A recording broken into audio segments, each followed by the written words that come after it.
assez peu de temps finalement après l'annonce de Didier, et définitivement peut-être basculer les choses, perspectives qu'on a tracées. J'ai vécu 25 ans. Quelqu'un qui avait à la fois l'envie, une confiance en lui pour mener nos Bleus. Et c'est ce qu'il faut pour que notre équipe de France soit performante, encore une fois, dans les années qui viennent. Bon, bonjour Zinedine, au fond, Ouais. Baptiste Després, Le Figaro. Ouais. Vous dites avoir refusé beaucoup d'offres depuis 4-5 ans.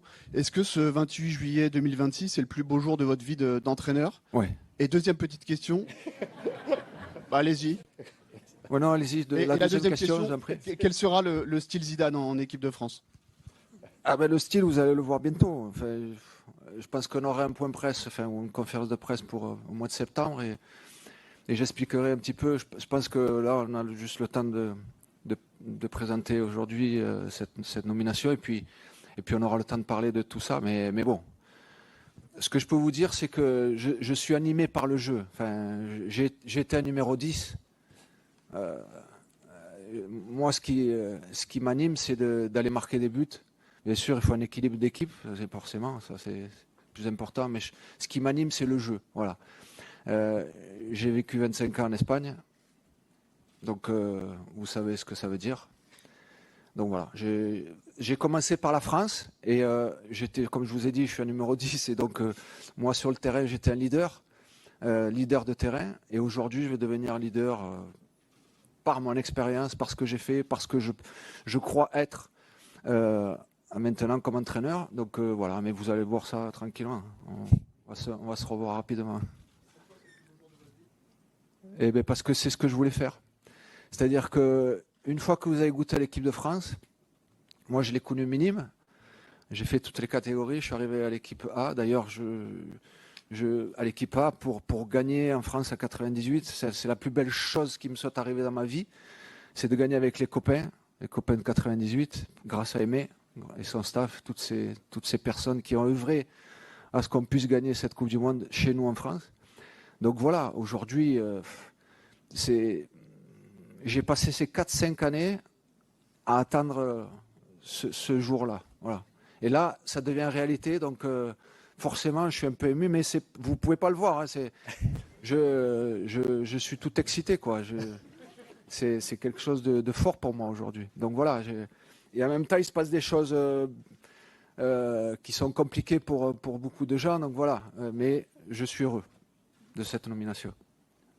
Bonjour Zinedine, Giovanni Castelli, la chaîne L'Équipe, juste là. J'aurais une question pour le président également. Vous avez porté le numéro 10 de l'équipe de France, le brassard également.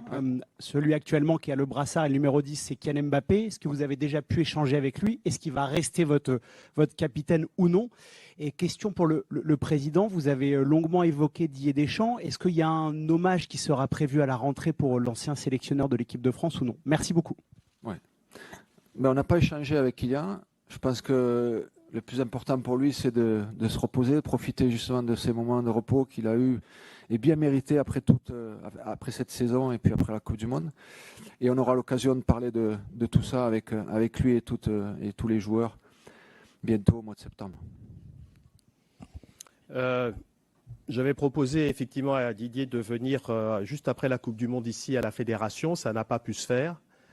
Mon souhait, comme je l'ai rappelé, c'est de lui rendre hommage pour ce qu'il a apporté au football français à la tête de l'équipe de France. Donc, je me rapprocherai de lui pour voir dans quelles conditions et quand il sera prêt pour cet hommage.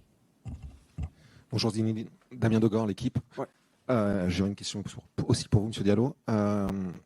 Vous avez dit au président Diallo, vous savez comment gagner. Comment allez-vous faire pour gagner avec cette équipe de France? C'est quoi votre projet? Et M. Diallo, vous avez dit avoir rencontré Zinedine Zidane en février 2025 et l'avoir vu plusieurs fois ensuite. Quand est-ce que vous avez eu son accord définitif? Je peux pas vous expliquer comment on va gagner en 2 mots comme ça. Moi, ce que je sais, et ce qui est le plus important, c'est qu'on a la matière, c'est-à-dire qu'on a des joueurs extraordinaires. J'ai une équipe extraordinaire qui va être en place et ça c'est pareil.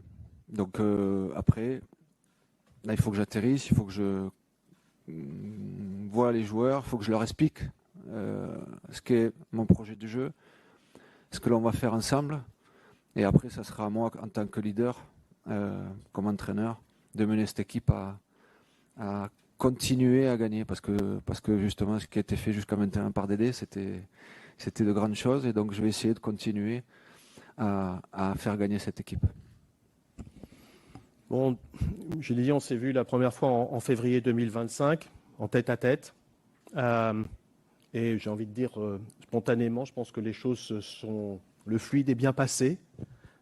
Et j'ai su tout de suite que l'envie de Zinedine de prendre l'équipe de France correspondait à ce que la fédération avait besoin à cette équipe. Donc les choses se sont faites très naturellement, très vite, parce que l'évidence s'imposait.